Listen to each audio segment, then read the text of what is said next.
18장 13절 27절 말씀으로 이드로의 조언이라는 제목으로 은혜의 말씀 나눕니다. 우리 지난주 18장 1절에서 12절까지 모세의 장인이자 미디안의 제사장 이드로가 모세가 있는 곳에 방문해서 큰 위로와 기쁨을 누립니다. 가족을 데려와서 큰 위로와 기쁨을 누리고요. 또 이제까지 하나님께서 이스라엘에 행하는 일을 모세가 이드로에게 이야기하므로 이방인 제사장 이드로가 유일신 하나님을 고백하고 찬양하는 그런 엄청난 역사가 있었습니다. 요즘 말로 표현하면 예수 믿는 사건이죠. 이드로의 회심 사건이라고 볼 수 있는 그런 엄청난 역사가 있었습니다. 오늘은 그 일 이후에 일어나는 일인데요. 모세와 함께 머물던 이드로가 모세에게 조언하는 내용이 나옵니다. 근데 여러분, 이 조언은 그냥 단순한 조언이 아니라 이스라엘의 행정적인 법적인 체제를 만들고 또 모든 그 시스템의 체제를 정해주는 그런 엄청난 조언을 하는 내용이 오늘 본문에 나오고 있습니다. 자, 오늘 13절은 이렇게 시작합니다. 이튿날 모세가 백성을 재판하러 앉아있고 백성은 아침부터 저녁까지 모세 곁에 서 있는지라. 자, 이드로가 다음날 아침에 이제 이른 아침부터 저녁까지 이렇게 모세의 상황을 살펴보니까 모세가 재판을 하는 거예요. 그 재판하는 모습을 보면서 이제 이드로는 문제점을 발견합니다. 사실 이스라엘 백성들이 하나님의 백성이 되고 난 후에 어려운 일이 생기고 송사 문제가 생기면 스스로 해결하지 않고 하나님 뜻을 물어보려고 모세에게 가져왔습니다. 근데 아주 사소한 문제까지도 다 가져왔고, 그래서 그 송사가 너무너무 많아지니까 모세와 백성들이 지쳐가는 모습을 보게 됩니다. 여러분, 그 당시 인구가 한 200만, 장정은 60만이니까 한 200만 정도인데 일만 생기면 모세에게 와서 송사 문제를 해결해 달라고 하는 그런 상황을 한번 짐작해 보십시오. 얼마나 많은 송사가 왔을까 하는 생각을 해보게 됩니다. 한 200만 정도의 인구가 일어나는 송사 문제를 모세 혼자 다 해결하는 그런 상황이죠. 그러면서 모세는 모세대로 지쳐가고 백성들은 백성대로 지쳐갑니다. 이 상황을 본 이드로는 여러분 14절에 이렇게 왜 홀로 재판하는지 물어봅니다. 자, 모세의 장인이 모세에게 백성이 행하는 모든 일을 보고 이르되 네가 이 백성이 행하는 일이 어찌 됨이냐? 어째 네가 홀로 앉아있고 백성은 아침부터 저녁까지 내 곁에 서 있느냐? 이거 뭐냐면 여러분, 너는 혼자 송사하고 백성은 쫙 줄을 서 있는 거예요. 해결 받으려고. 제가 그저께 선교에서 나오는데 하곡동 동사무소에 줄이 그냥 쫙 300m 막 저 동네까지 줄이 들어가 있더라고. 이게 무슨 줄인가 해보니까 사전 투표하려고 줄을 그렇게 서 있더라고요. 야, 대한민국 이 시민들이 엄청나네. 저 골목길까지 들어가서 줄을 서 있는 거 있죠. 깜짝 놀랐어요, 제가. 이렇게 열기가 있나 생각했는데. 그거예요. 오늘 송사제 재판 문제 해결 받으려고 모세에게 왔는데 그 줄을 쫙 서 있는 걸 이드로가 발견한 것이죠. 그러니까 모세는 문제의식 없이 대답합니다. 15절에 모세가 그의 장에게 대답하되 백성이 하나님께 물으려고 내게로 오미라. 백성들이 하나님께 물으려고 내게로 오기 때문이다. 이렇게 대답합니다. 그러니까 백성들 사이에 어떤 문제가 생겼을 때 누가 옳은지를 알려고 온다는 것이죠. 그때마다 모세는 양쪽을 재판하여서 하나님의 율례와 법도를 알려주고 그것을 기초로 시시비비를 가리키는 것입니다. 모세는 당연하듯이 대답하는 거예요. 전혀 문제의식이 없습니다. 16절에 보니까 그들이 일이 있으면 내게로 오나니 내가 그 양쪽을 재판하여 하나님 율례와 법도를 알게 하나이다. 여러분, 여기서 잘 살펴보면 모세는 지금 그렇게 하고 있지만 아무 문제가 없어요. 잘 하고 있는 것으로 생각하고 문제의식 없이 대답합니다. 그러나 이드로의 눈에는 굉장한 문제점이 보이는 거예요. 왜 홀로 그렇게 가정하게 짐을 지고 고생하고 있느냐라고 지금 질문하는 것이거든요. 전혀 백성들과 모세는 자기가 하고 있는 일이 잘못됐다고 생각하고 있지 않지만 이들은 문제점을 발견하고 있어요. 왜 그럴까요? 그냥 늘 그렇게 해왔기 때문에. 여러분, 사람들은 늘 그대로 해온 것을 그렇게 문제의식을 삼지 않습니다. 늘 그렇게 해왔는데 라고 생각하는 것이지요. 그때 이들은 그 문제점을 발견하고 오늘 지적합니다. 자, 17절에 보면 모세의 장인이 그에게 이르되 네가 하는 것이 옳지 못하도다. 자, 이들은 정확하게 문제를 지적합니다. 근데 여러분, 여기서 한 가지 오해하지 말고 너 틀렸어 라고 이렇게 말하는 것은 아닙니다. 모세가 하고 있는 내용에는 문제가 없어요. 여러분, 백성들 사이에 일어난 송사를 하나님의 율례와 법들을 기초로 해서 재판을 하는 것은 옳고 당연한 것이지요. 문제는 방법이에요. 이 모든 일을 모세가 혼자서 하고 있는 것이 옳지 않다는 거예요. 자, 18절에 보면 너와 함께 이 백성이 필경 기력이 세하리니 일이 내게 너무 중함이라 네가 혼자 할 수 없으리라, 이렇게 얘기하는 것이. 자, 이런 식으로 하는 것은 모세에게 너무 가중한 짐이 되고 있다는 것이에요.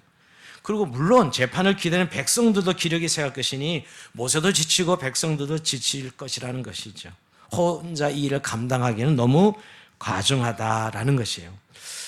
아까도 얘기했지만 여러분, 사실 모세가 이 일을 혼자 처리하는 것은 너무나 당연한 것이었어요. 누구도 이 문제에 대해서 문제를 제기한 적이 없었습니다. 왜냐하면 이런 광경은 너무나 익숙했기 때문이에요. 여러분, 출애굽할 때도 모세가 앞장섰고, 홍해 갈라질 때도 지팡이를 내민 것도 모세가 지팡이를 내면서 바닷길을 갈랐고, 반석에 물을 낼 때도 모세가 지팡이를 바위를 쳤고, 모든 일에 모세가 앞장섰습니다. 그러니 모든 일을 당연히 모세 혼자 처리해야 하는 줄 알고, 그렇게 알고 있는 거예요. 모세와 한 사람이 지도자니까 모세가 다 알아서 하는 것이. 그러니까 송사 문제도 이 200만이 일어나는 모든 송사 문제를 모세가 다 혼자 처리하고 있는 것이죠. 그러니까 그것이 당연한 것이에요. 근데 이드로의 눈에는, 방문한 외부인의 시각에서 보는 이드로의 눈에는 이게 낯선 것이죠. 아니, 왜 이렇게 혼자 다 맡아서 고생을 하는 거야? 라고 보고 있는 것입니다. 참, 이럴 때 여러분, 바깥 사람의 시선이 이렇게 굉장히 객관적이고 합리적일 때가 있습니다. 우리 내부에서는 그걸 잘 몰라. 왜? 늘 그렇게 해왔기 때문에. 근데 바깥의 시인의 시각을 와서 보면, 왜 저렇게 하지? 굉장히 합리적이지 못하네? 대단히 상식적이지 못하네? 이렇게 볼 수가 있죠. 그러니까 내부에서는 문제의식이 없지만 바깥 사람의 눈에 문제의식을 가지고 볼 수 있다는 거예요. 여러분, 우리가 내부인의 시각으로는 별 문제가 없지만 외부인의 시각으로 보면 문제점이 발견될 때가 의외로 많습니다. 여러분, 교회도 그런 부분이 있어요.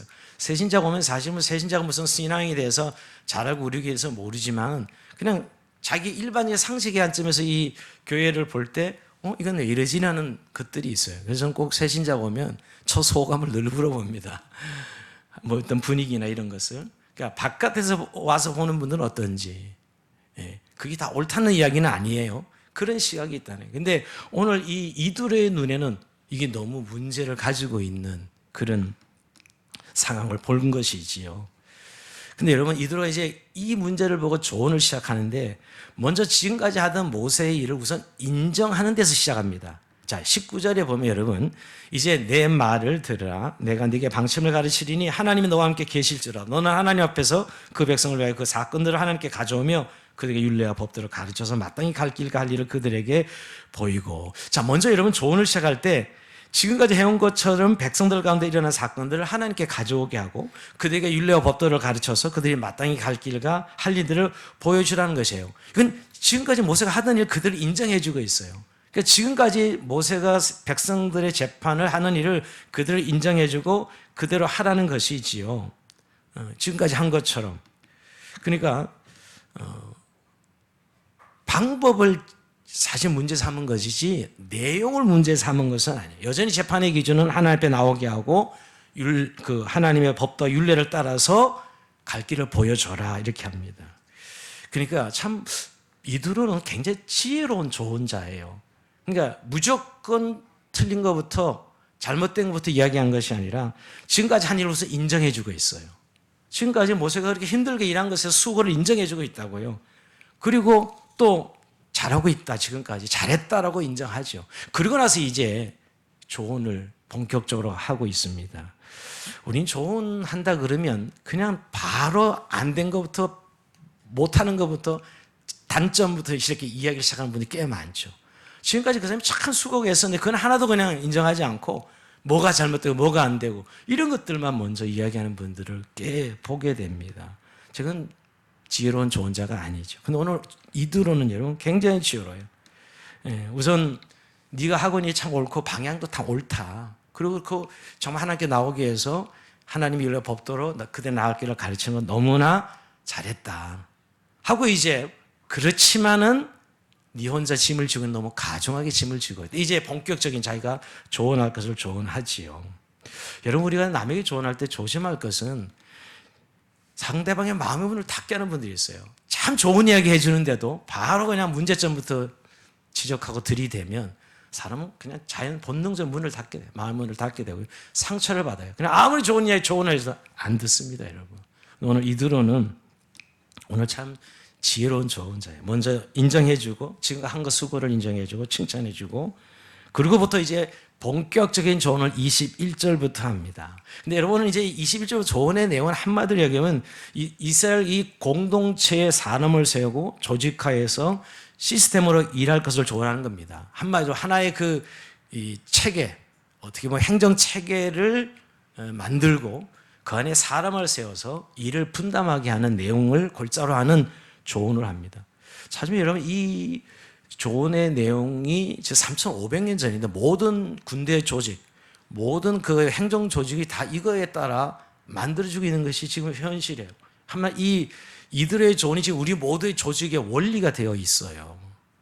그런 의미에서 굉장히 어떤 이들의 조언은 단순한 그저 작은 조언이 아니라 어떤 시스템을 만드는 큰 엄청난 이스라엘 국가 공동체를 세우는 조언이었다라고 볼 수가 있습니다. 자, 먼저 그럼 어떤 조언이 시작되냐면 먼저 이들은 능력 있는 사람을 세우라는 것은 즉 먼저 사람을 세우라고 이야기합니다. 홀로 일하지 말고 사람을 세워 일하라는 것이죠. 그러니까 이스라엘은 공동체라는 거예요. 하나님의 백성의 공동체. 근데 사람을 세우는 것부터 시작하라는 것입니다. 근데 사람을 세우긴 세우는데 중요한 조건이 있어요.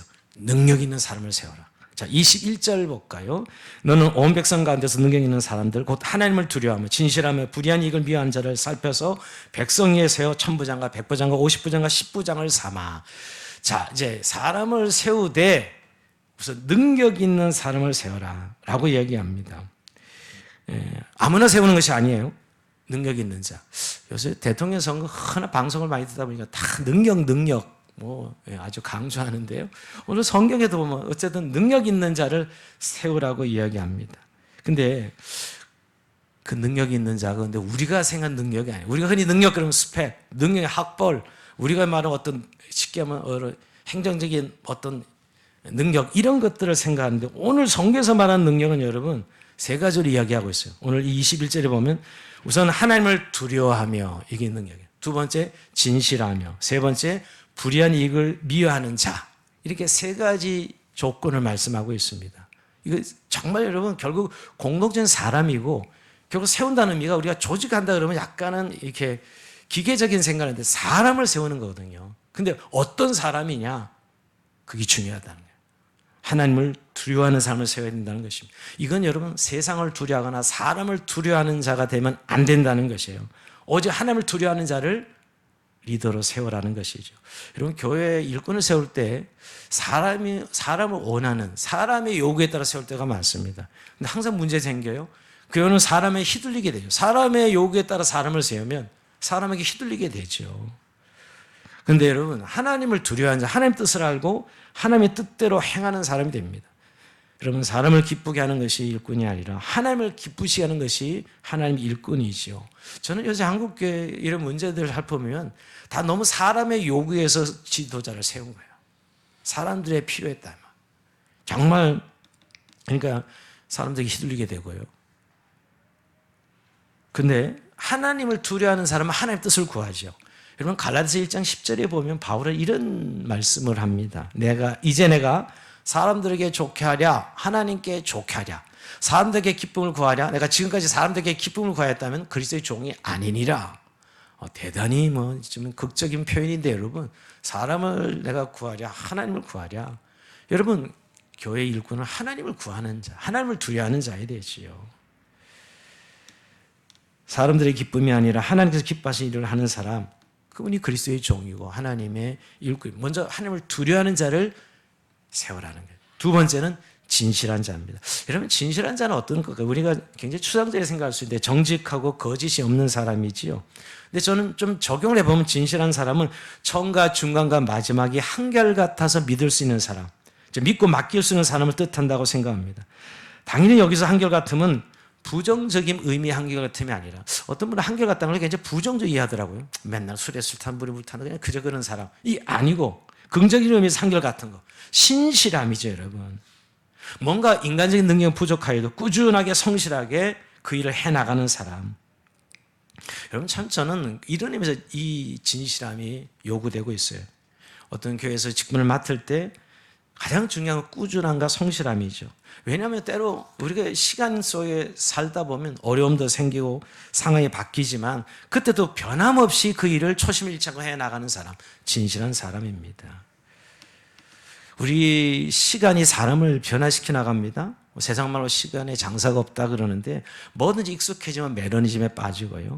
또 상황이 변하면 사람들 어쩔 수 없이 상황 몰입해서 이렇게 처음에 생각했던 것을 포기하고 그만두는 분들을 많이 봅니다. 참 근데 여러분 정말 진실한 사람은 처음에 하나님 주신 그 초심일치하고 끝까지 가는 하나님 나라까지 가는 그런 일꾼이 신실한 일꾼이요.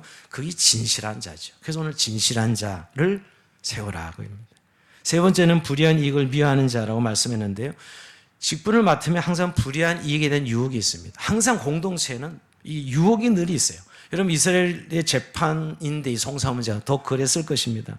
여러분 우리가 지금도 재판하면 뭐 돈과 관련해서 늘 사람들이 돈에 따라 재판이 왔다 갔다 하고 인맥에 따라서 재판이 왔다 갔다 하고 결과가 말이에요. 그러니까 오늘 불의한 이익을 미워하는 자, 리더가 불의한 이익을 탐하면 공정한 재판을 할 수 없습니다. 그런데 이런 불의한 이익이라고 하면 꼭 돈만 생각이 쉽지만 꼭 돈만을 말하는 것은 아닙니다. 우리가 섬김이나 직분을 통해서 사실은 꼭 돈 아니라 자신의 위상을 세우고 어떤 명예를 생각하면서 하면 그건 불의한 이익을 취하는 거죠. 아니면 또 자기의 자존심 뭐 이런 것들을 생각해서 어떤 사적인 어떤 개인적인 이유 이런 것 때문에 일을 한다면 그건 불의한 이익을 라고 볼 수 있는 거예요. 꼭 돈만이 아닙니다, 여러분. 그렇죠? 대부분 교회에서 섬기다가 시험이 되는 건 그런 요소들이 많습니다. 자존심과 관련돼서 개인적인 이유가 자꾸 들어가는 것이죠. 그럴 때 사실은 오늘 불의한 이익이라고 볼 수 있는 것이죠. 근데 여러분 우리가 직분을 통해서 어떤 이익을 나의 이익을 도모하는 것이 아니라 주님의 영광을 도모해야 되지요. 여러분 바울은 고린도전서 10장 31절 이렇게 말씀하고 있습니다. 우리가 도모해야 될 것은 하나님의 영광이고 그 나라와 그 의다. 여러분 고린도전서 10장 31절에 보면 그런지너희가 먹든지 마시든지 무엇을 하든지 다 하나님의 영광을 위하여 하나님의 영광 목표는 하나님의 영광이에요. 이 섬김에 있어서 말이에요. 그리고 또 하나 빌립보서 1장 20절에 바울은 자기가 이렇게 섬김이 오직 그리스도가 존귀하게 하게 됩니다. 이렇게 말씀하고 있어요. 나의 간절한 기대와 소망을 따라 아무 일이든지 부끄러워하지 않고 지금과 전과 같이 온전히 담대히 살든지 죽든지 내 몸에서 그리스도가 존귀하게 되게 하려 함이니 이렇게 말씀하고 있습니다. 우리가 도모할 일은 하나님의 영광이고 또 우리 모든 걸 통해 그리스도께서 존귀하게 되시는 것이죠. 그러니까 오늘 능력 있는 사람이라는 것이 여러분 특별히 무슨 학벌이나 스펙이나 그런 것이 아니고 하나님과 관련된 신앙이요 또 윤리적 힘이란 사실을 우리는 발견하게 됩니다. 결국 이것이 하나님 뜻이 이루어지고 그리스도의 성취되는데 너무너무 중요한 것은 바로 이런 일꾼들을 세워야 된다. 그러니까 사람을 세우되 이런 능력 있는 일꾼들을 세워라 하는 것이 첫 번째 조언이고요. 자, 두 번째 이제 아주 본질적인 조언이 이제 리더십을 분담하라는 것입니다. 사람을 세워서 이제 역할을 분담하고 위임하고 책임을 지으라는 거예요. 즉 중간 지도자들을 세워서 일을 나누라는 것입니다. 요즘 말하면 이스라엘 공동체 하나의 요즘 말 팀이라 볼 수 있죠. 이 팀 안에 네가 지금 혼자 모든 일을 감당하고 있는데 리더를 세워서 사람들을 세워서 일을 분담하게 하는 것이죠. 그러니까 재판의 사안에 따라 1000부장, 100부장, 50부장, 10부장, 1000부장 1000명에 1명, 100부장은 100명에 1명, 50부장 50명에 1명, 10명에 1명. 이게 사실 군대 조직에서 연대, 중대, 소대, 분대 이렇게 되죠, 여러분. 이게 사실은 이때까지 이 조직이 군대 조직으로 지금까지 쓰여온 이유입니다. 이렇게 리더를 세우라는 것이죠. 그래서 모세가 짊어진 가정을 업무를 나누라는 것이에요. 그러니까 업무 분담이면서 동시에 리더십의 분담이기도 합니다. 이거 너무너무 지혜로운 조언인데요. 사실 하나님께서 모세에게 카리스마라는 큰 리더십을 주셨지만 모세 홀로 모든 일을 할 수는 없는 것이었어요. 체력적으로 붙이기도 하지만 모든 일을 독점해서는 안 되는 것이죠. 여러분 아무리 뛰어난 리더를 할지라도 독점하면 안 됩니다. 독재가 되면 그건 무조건 타락하게 돼 있어요. 아무리 좋은 리더라도. 여기에 대해서 우리가 이미 역사가 이미 증명하고 있고요. 여러분 아무리 모세가 위대해도 혼자 독점하면 반드시 탈진이 오고 영적으로 그리고 독재하게 돼 있습니다. 독불장군이 되는 것이죠. 모세 역시 그런 위험이 있는 것이. 그러니 함께 짐을 나누어지라는 것이에요. 사람을 잘 세서 위임하고 책임도 나누어지라. 이것이 오늘 지금 이 이드로의 조언의 핵심입니다. 저는 이 부분이 지금 단순히 구약의 이스라엘 공동체를 세우는 뿐만이 아니라 신약에 와서도 교회 공동체 여러분, 교회 공동체도 주님의 몸이라고 하는 팀이고 여기서 여러분 서로 짐을 나누어지고 리더십을 세우라고 이야기합니다. 갈라디아서 6장 2절 말씀인데 여러분 한번 같이 읽어볼까요? 이거는 시작. 너희가 짐을 서로 지라. 그리하여 그리스도의 법을 성취하라 그럽니다. 굉장히 짧은 말씀이잖아요. 아주 중요한 팩트가 들어가 있어요. 요점이 들어가 있습니다. 여기서 짐을 진다는 것은 여러분 지탱한다. 즉 무거운 짐을 진 사람과 함께 그의 짐을 나누어지는 것이 첫 번째 뜻이고요. 또 하나 뜻은 그가 비틀거리며 쓰러지지 않도록 그의 몸을 부추게 해주며 버팀목이 되어주는 것. 이게 지탱하다. 짐을 진다는 것입니다. 여러분 신앙 공동체에서 서로의 짐을 나누어지고 또는 서로가 쓰러지지 않도록 부추고 지지해주는 노력. 이게 짐을 나누어지는 것입니다. 이게 지금 교회 공동체에게 권면하고 있는 거 바울이요. 너희가 짐을 서로 나누어지라. 그래서 자신을 돌아보고 자신의 주인 삶과 직분을 잘 감당하라고 얘기하면 이게 바로 그리스도의 법을 성취하는 것이다 라고 말씀하고 있습니다. 이런 교회 공동체는 목회자 혼자 할 수 있는 것이 아닙니다. 할 수도 없거냐 하려 해서도 안 됩니다. 오늘 사실 모세가 그렇게 하는 걸 보고 이드로가 이렇게 조언하는 건 아주 어떤 객관적인 합리적인 시각으로 봐서도 잘못된 거거든요. 혼자 저렇게 애써서 어떤 결과가 올지 너무 잘 알고 있었던 것이죠. 그래서 반드시 목회자는 평신도 리더십을 세워서 함께 일을 해 나가야 되는 거예요. 그래서 교회에서 우리가 장로, 목사, 안수집사, 권사, 재직들을 세우는 이유가 그 때문이죠. 여러분, 그래서 이렇게 리더십을 나눠서 분담하고 책임을 나눠지게 해야 그 권력이 말이에요. 그 권력이 되지 아니하고 섬김이 됩니다. 참 우리가 교회는 섬김이요, 희생이요, 헌신인데 사실 이렇게 한 사람이 독점하다 보면 그게 권력이 돼요. 그러니까 참 교회는 이런 부분에 있어서 오늘 리더십을 나누고 사람을 리더십을 나누고 책임을 지게 하는 것이 사실 교회 공동체가 가지고 있는 공동체의 특성이에요. 사실은 이런 실천이 없으면 교회는 목회자가 독불장군, 유아 독존식의 사람이 되어갑니다. 그리고 또 그렇지 않은 평신도들이 또 그렇게 되어가요. 저는 여러분 목회자들만 그런 줄 알았지만 평신도 우리 이게 장로회를 보면 교회 그분들도 이렇게 닮아서 유아 독존 이 독불장군의 시간이 돼요. 그래서 직분은 계급이 되고요. 권력이 아니고 이 권력처럼 여기 섬김이 되지 않고 굴림이 되고요. 그리스도의 법이 아니라 세상의 법을 이루는 살리는 법이 아니라 죽이는 법을 성취하는 그런 우를 범합니다.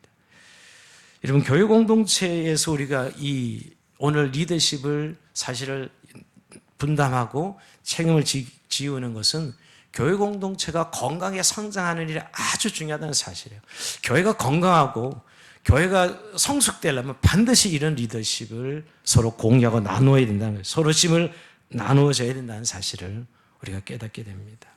자, 그래서 오늘 역할을 분담하고 나눠라 하는 것이 본격적인 조언인데요. 근데 여기 한 가지 여러분, 네 번째 또 하나의 조언이 뭐냐면 판단하기 어려운 일은, 즉 중요한 일은 모세가 판단하라고 이야기합니다. 자, 22절 보면 여러분, 그들이 때를 따라 백성을 재판하게 하라. 큰 일은 모두 네게 가져갈 것이요 작은 일은 모두 그들이 스스로 재판할 것이니 그러면 그들이 너와 함께 담당할 것인지 일이 내게 쉬우리라.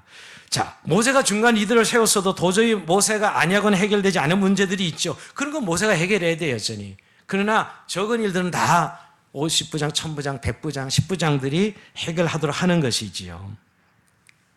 근데 여러분, 정말 그 1000부장, 100부장, 50부장, 10부장들이 성숙하고 성장하면 웬만한 거 다 처리할 수 있죠. 그럼에도 불구하고 아주 중요한 일을 결정할 때는 모세가 하도록 하는 것이에요. 어떻게 보면 위임하고 중요한 일을 집중할 수 있는 것이 모세가요. 근데 사실 저는 한송이 묵상하면서 제일 고민했던 건 이거 어디까지 위임하고 책임을 지게 하는 거냐가 쉽지는 않아요. 이 교회 안에서 저도 여러분 담임 목사가 성도들과 이렇게 위임하면 너무 많이 위임하면 남용해. 그 직분을 남용하는 거예요. 지위를 가지고. 그래서 굉장히 어려움을 가져오는 경우도 있고요. 또 너무 적게 위임하면 아예 책임이 없다고 생각해 일을 또 안 해요. 일을 안 하게 돼요. 어느 선에서 이게 위임하고 책임을 지우느냐 이 문제가 그렇게 단순하고 쉽지는 않더라고요. 근데 여기 사실 하나님의 교회 공동체 질서를 생각하면 어느 적절한 그 리더십을 위임해주고 책임을 짓게 하는 것, 그것이 이제 하나의 질서를 세워가는 것이죠. 근데 사실 리더가 너무 많이 이게 책임을 감당하려고 그러면 독재가 되는 것은 어쩔 수 없고요. 또 너무 많이 다 위임해버리면 또 질서가 없어져서 엉망이 되는 그런 상황도 보게 됩니다. 그런 의미에서 네가 중요한 일은 네가 결정할 거고 나머지 어렵지 않은 일들은 다 천부장, 백부장, 50부장, 10부장들이 처리하게 하라. 이렇게 분담합니다. 그래서 여러분 이스라엘 지금 이 공동체가 이때부터 제대로 이 행정적인 체계가 만들어지게 됩니다. 근데 여러분 오늘 모세가 이들의 조언을 듣고 그대로 순종합니다. 24절 볼까요? 이에 모세가 자기 장인의 말을 듣고 그 모든 말대로 하여, 자, 이들의 조언을 듣고 모세가 그대로 실천에 옮깁니다. 정말 그의 말도 능력 있는 사람을 뽑아서 백성 우두머리 장으로 세우는 것이죠. 정말 이 모세가 이들의 조언을 100% 받아들이는 장면을 보게 됩니다. 그래서 이스라엘이 지금 이제 체제를 갖추는 거예요. 국가 조직을 가꾸고 행정체계를 가꾸는 그런 하나의 전환기적 그런 시점을 가지게 됩니다. 그때 여러분 이스라엘 공동체 안에 평안과 축복이 있었습니다. 23절에 보면 여러분, 네가 만일 이 일을 하고 하나님께서도 내게 허락하시면 내가 이 일을 감당하고 이 모든 백성도 자기 곳으로 평안히 가리라. 여러분, 이런 리더십의 분산으로, 역할 분담으로 백성들이 평안을 누릴 것이다. 여러분, 사람을 잘 세워서 분담하면 공동체 평안이 있다는 거예요. 이 은혜가 있다는 거예요. 이 축복이 있다는 것이 이게 너무너무 중요하죠. 근데 여러분, 이 리더십의 역할 분담이 잘 안 되면 어떻게 되죠? 늘 다툼이 있어요. 싸움이 있습니다. 여러분, 참 건강한 게 좋은 교회는 은혜가 있고 역할 분담이 잘 돼서 자기 역할 속의 질서대로 움직이지만, 보면 이런 역할 분담이 안 되고 독재 체제, 독점하는 리더가 있는데 가보면 늘 다툼이 있어요. 누가 뭐 더 많이 하는, 누가 적게 하느냐, 삐죽삐죽 역할 분담 때문에 안 되어서 고통스러워하고 싸움이 있는 것을 보게 됩니다. 공동체에 평강이 있다는 건 너무너무 중요하지 않아요? 여러분, 항상 교회 공동체가 평안이 있어야 되는데 오늘 이 리더십을 잘 세웠을 때 이스라엘 공동체 평안이 있었다는 것입니다. 자, 오늘 말씀을 마무리하면서 여러분, 누군가의 조언을 들을 수 있는 사람 참 중요하다고 생각합니다. 여러분, 우리가 조언한다고 조언을 듣는 경우 그렇게 많지 않다고 생각합니다. 이드로가 역시 지혜로운 조언자였지만 저는 그 조언을 듣는 정말 모세야말로 지혜로운 사람이었다 하는 것이에요. 여러분, 그 당시에 모세는 200만을 이끄는 최고의 지도자였고요. 출애굽을 성공적으로 이끈 리더였습니다. 10가지 재앙, 홍해를 도와 반석을 좀 물을 내고, 여러분 모세의 위치를 생각해 보세요. 완전히 좀 카리스마적인 최고의 지도자였는데 일개 야인이 와서, 장인이지만 와서 이렇게 조언을 했어요. 이게 조언을 들을 이유가 있었겠어요, 여러분? 저는 쉽지 않은 거라고 생각합니다. 참 모세가 그러면서 훌륭한 사람이죠. 왜 혼자 다 잘해냈는데 네가 왜 여기 감내라 배나라, 이때가 내가 혼자 잘해냈는데, 이렇게 듣지 않을 수도 있었죠. 그리고 이런 모세는 어떤 사람이었어요? 하나님께 음성을 듣고 일하는 사람이었어요. 야, 내가 하나님께 다 음성을 듣고 일하는데 네가 뭐라고 와가지고 이래라 감내라 배내라 이래 이야기를 하는 거야 하고 거절할 수 있었죠. 근데 여러분, 모세는 그 이드로의 조언을 100% 수용했어요. 저는 오늘 현실적으로 이런 일이 일어난다면 아마 리더십에 대한 도전이나 불만으로 여기며 거부하는 사람들 많이 있을 거예요. 지금 안에 이런 상황이 200만의 지도자한테 가가지고 너 이래라 저래라 하면 아마 내 리더십에 도전하는구나 이 사람이, 이렇게 생각했을 거예요. 여러분, 참 의외로 들을 줄 모르는 리더들이 참 많습니다. 그러나 모세는 듣고 좋은 대로 실행에 옮기죠. 여러분, 항상 지도자가 듣지 못하면, 즉 리더가 듣지 못하면 심각한 문제가 생깁니다. 물론 다른 사람의 조언이 다 옳은 건 아니에요. 하지만 그 말 중에 그 리더가 보지 못하는 것이 있고 보다 더 지혜로운 것들이 항상 있거든요. 그 조언에는. 그것을 보려면 일단 들을 줄 알아야 돼요. 설령 그 말이 자신을 비판하고 반대하는 말이라 해도 그 안에 내가 보지 못한 것들이 있고 혹은 내가 잘못 가고 있는 것이 있거든요. 들을 수 있는 리더가 되어야 된다는 거예요. 여러분, 특히 내가 열심을 내고 잘하는 사람은 남의 말 잘 못 듣습니다. 내가 열정이 있고 내가 많이 한다 생각하고 내가 똑똑하다 생각하면 다른 사람 조언 안 들려요. 교회에서 늘 이렇게 목격합니다. 저 자신에게. 제 본성이 그런 것 같아요. 목사처럼 교회 열심히 하는 사람이 어디 있어? 이러면서 성도들의 말을 우습게 여기는 거예요. 목사가 흔히 범할 수 있는 우입니다, 사실은. 오늘 이 모세가 참 그런 의미에서 이드로의 전을 100% 듣는 거 보면 정말 겸손한 사람이요, 온유한 사람입니다. 그래서 민수기 12장 3절 모세에 대해서 하나님이 이렇게 평가합니다. 이 사람 모세는 온유함이 지면의 모든 사람보다 더하더라. 이 지상에서 가장 온유한 사람이 모세라고 하나님께서 꽉 인정해 줍니다. 여러분, 우리가 참 사람의 말을 들을 수 있는 걸, 리더가 됐을 때 다른 사람의 얘기를 들을 줄 알고 받아들일 수 있을 때 리더가 되거든요. 참 이런 부분이 이론적으로는 쉬운 것 같아도 실제는 무척 어렵습니다. 저는 오늘 이 모세가 장인 이들의 말을 들어서 결국 국가 체계를 온전히 세우는 걸 보면서 참 모세야말로 지혜로운 지도자였다.